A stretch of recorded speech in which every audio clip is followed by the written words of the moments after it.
আসসালামু আলাইকুম everyone, welcome back to new lesson Shafin Ahmed. আজকে আমি আপনাদের যে লেসনটা করাতে যাচ্ছি সেটা হলো, সবার একটা প্রশ্ন ছিল যে হ্যাভিং ডান স্যার, হ্যাভিং এর পরে ভার্ব 3 হয়, ভার্বের পাস্ট পার্টিসিপল হয়। সো এই ব্যাপারটা নিয়ে স্যার আপনি যদি একটু একটা লেসন বানাতেন আমাদের অনেক উপকার হতো। আসলে এই এই স্ট্রাকচারটা অনেক অ্যাডভান্স লেভেলের স্ট্রাকচার। আপনারা জানেন এখানে 516টা স্ট্রাকচার আছে। সো আমি আজকে একটা স্ট্রাকচার নিয়ে আলোচনা করব। আর যারা আরও বেশি স্ট্রাকচার শিখতে চান, এটা বাংলা সহ দেওয়া আছে, আপনারা এই বইটাকে অর্ডার করতে পারেন। আর এটার সাথে আপনি অবশ্যই আরেকটা বই, দুইটা বই এবং একটা সিডিটা মধ্যে আমাদের আরেকটা বই আছে, ওকে। আর সিডির মধ্যে আইএসএল লিসেনিং আর বেসিক লিসেনিং আছে, সিডির মধ্যে কোনো ভিডিও নাই, ওকে। এটা ইমেল করা হবে, যদি আপনি ইমেল না পান তাহলে আপনি আবার আমাদের কল সেন্টারে কল দিয়ে আপনি ইমেলটা নিতে পারেন। সো ডিয়ার স্টুডেন্টস, আর কথা না বলে আসুন ক্লাসটা শুরু করি। হ্যাভিং ডান আমরা কোথায় ইউজ করব? সো হ্যাভিং ডান আমরা ইউজ করব হলো অনেকভাবে। সো মেইনলি আমি আপনাকে 1 সেকেন্ডে জিনিসটা বুঝিয়ে দিই। হ্যাভিং প্লাস ভার্ব 3 আপনি কোথায় ইউজ করবেন?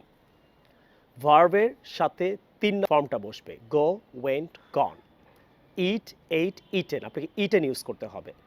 Read, red, red, red use করতে হবে 3 নম্বরটা। Is that clear? So what I am trying to say today is that যে আফটার রিডিং দ্য বুক, আমরা যেটা বলি আফটার রিডিং দ্য বুক মানে বইটি পড়ার পরে, তো আপনি হ্যাভিং রেড দ্য বুক, তাহলে হ্যাভিং এর পর ভার্ব 3 হবে। তাহলে রিডের ভার্ব 3 কি? রিড, রিড, রিড না, অনেকে উচ্চারণটা ভুল করেন। Read, red, red. তাহলে আফটার রিডিং দ্য বুক না বলে বলতে পারেন হ্যাভিং রেড দ্য বুক। তাহলে হ্যাভিং এর পর ভার্ব 3 ইউজ করবেন। তাহলে ভাত খাবার পরে কি বলবেন? Having eaten rice. তাহলে আফটার ইটিং রাইস না বলে আপনি বলতে পারেন হ্যাভিং ইটেন রাইস। তাহলে ফুটবল খেলার পরে আফটার প্লেয়িং ফুটবল না বলে আপনি বলতে পারেন হ্যাভিং প্লেইড ফুটবল। তাহলে ফুটবল খেলার পরে আমি বাসায় যাব, তাহলে having played football I will go home. ভাত খাওয়ার পরে আমি কোচিংয়ে যাব, having eaten rice I will go to coaching. বইটি পড়ার পরে আমি ঘুমাবো, having red the book I will slip. তো এই স্ট্রাকচারটা আপনি ইউজ না করে আপনি অনেকভাবে এই কথাটা বলতে পারেন, বাট অনেকের বাংলাদেশে এটা প্রবলেম হচ্ছিল যে স্যার আমি হ্যাভিং কথাটা কোথায় বলবো, হ্যাভিং কথাটা কোথায় বলবো। আরেকটা প্রবলেম আছে বাংলাদেশের ছেলে মেয়েদের, সেই লেসনটা নিয়ে আমি এখন আবার কাজ করছি। তাহলে এখানে 516টা স্ট্রাকচার আছে। So if you really want to buy this book, আপনাকে কল সেন্টারে কল করে বইটা নিতে হবে। আর এটার সাথে আপনি অবশ্যই আরেকটা বই পাবেন এবং আরেকটা প্রবলেম সলভ করবো। অনেকে বলে স্যার হ্যাড হ্যাড কোথায় হয়? Have had, I had had, এটা আবার কি? I have had, এটা আবার কি? So I will be talking about it today. So dear friends, don't worry about it. I'm going to make you very clear about it. So let's come to the point. কোথায় আপনি I have had বলবেন, কোথায় I had had বলবেন? আসলে আপনাকে আগে বুঝতে হবে ইট মানেও খাওয়া, হ্যাভ মানেও খাওয়া।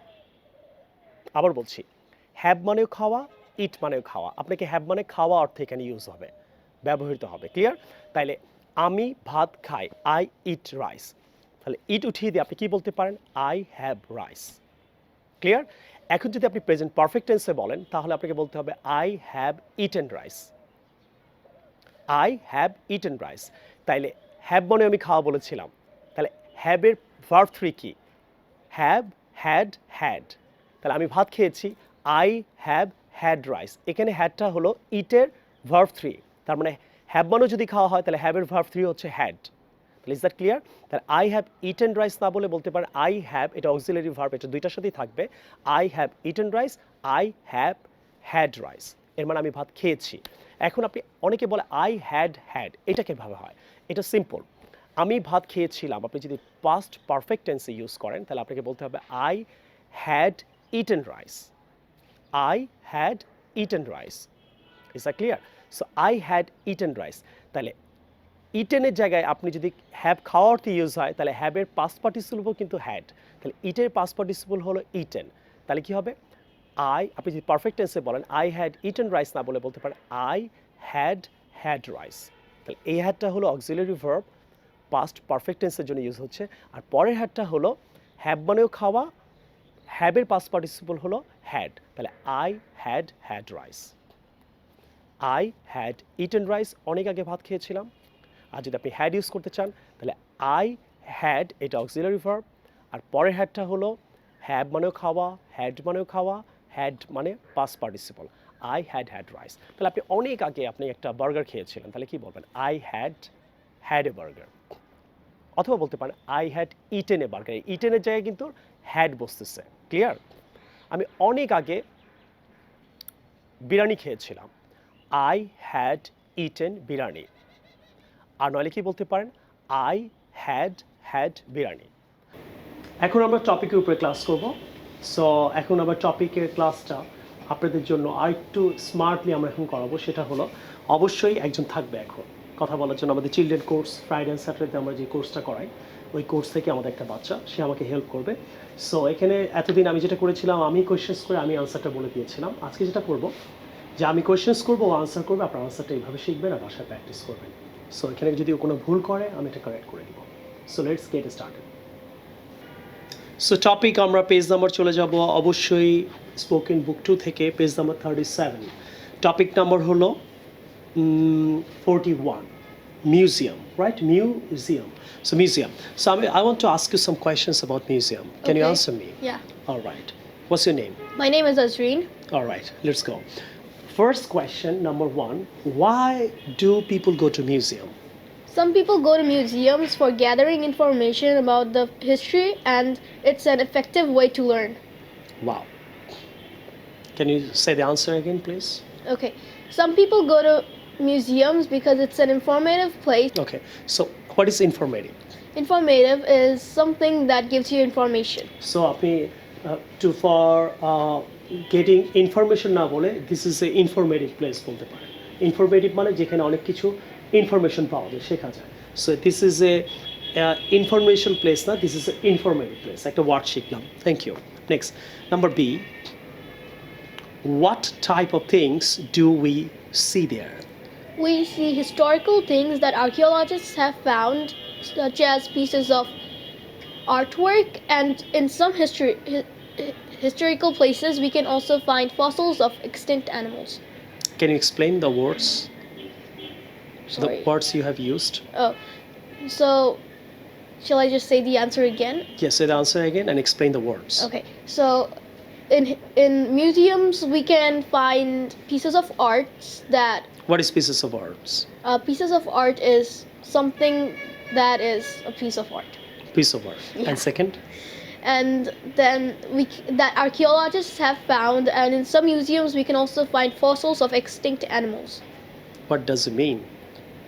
That means in some museums we can find bones or remains of animals that don't exist anymore. And anything else we see? We see a lot of poetry and pottery and things that were used in the Stone Age. In bigger museums we can also find the history of the country and also the currency, the economy, and how the people used to live. দেখুন আপনি কতগুলা information শিখলেন। That's very nice. She is doing great. Next আমরা প্রশ্ন করব, is it helpful for the people and how? Yes, in fact it is very helpful for people who are there to gather information, and just in general it's a very useful and helpful place, and we can also get the correct information with the timeline and data and that we need to know like the actual event. Number D, how often do you go to museum? Okay. I go to the museums twice a year for gathering information mostly about the country. We go there mostly for field trips in our school, and sometimes when there's a new museum, me and my family think it's a great activity, so we go there and we just explore the museum, learn about history, and just have a great time. Alright, so dear friends, আপনারা দেখতে পেলেন যে টপিকটা 41 টপিকটা আমরা যে practice করলাম, আপনারা বাসায় অনেক বেশি প্র্যাকটিস করবেন। স্পেশালি আপনার চিলড্রেনদেরও আপনি এখানে ইনভলভ করতে পারেন। আমাদের ফ্রি কোর্সটা প্রায় 3-4 লাখ ছেলেমেয়েরা করতেছে বাংলাদেশে, হয়তো ওয়ার্ল্ড ওয়াইডে অনেকে করছে। আপনার বাচ্চাদেরও যেন শিখতে পারে, এই জন্য আমি আমার এই কোর্সের মধ্যে আমি বাচ্চাদেরকেও ইন করালাম। সো অনেক বাচ্চারাও ইন্টারেস্ট ফিল করতে পারে। So thank you. I hope, dear friends and students, if you really like this lesson, right, what do you have to do? আপনাকে দুইটা বই, এর সাথে সিডিটা ইমেলে যাবে, সিডি যাবে না, সিডির মধ্যে কোনো ভিডিও নাই, ভিডিওটা আমি ফ্রি বানাচ্ছি। So I will see you with the new lesson some other time. এবং এই লেসনটা বাংলাদেশে অনেকে শেখা দরকার বলে আপনি যদি মনে করেন আমি শিখতে পারলাম, আজকে একটা জিনিস ক্লিয়ার হলাম, অবশ্যই আপনি এটা ফেসবুকে শেয়ার করবেন, বিকজ আপনার অনেক ভাই বোন কলিগ ফ্রেন্ডস ফ্যামিলি মেম্বার হয়তো এই ব্যাপারটা ক্লিয়ার না। সো আজকে আমার লেসনের মাধ্যমে ক্লিয়ার হলো। I will see you the new lesson some other time. Take care, আল্লাহ হাফিজ, আসসালামু আলাইকুম।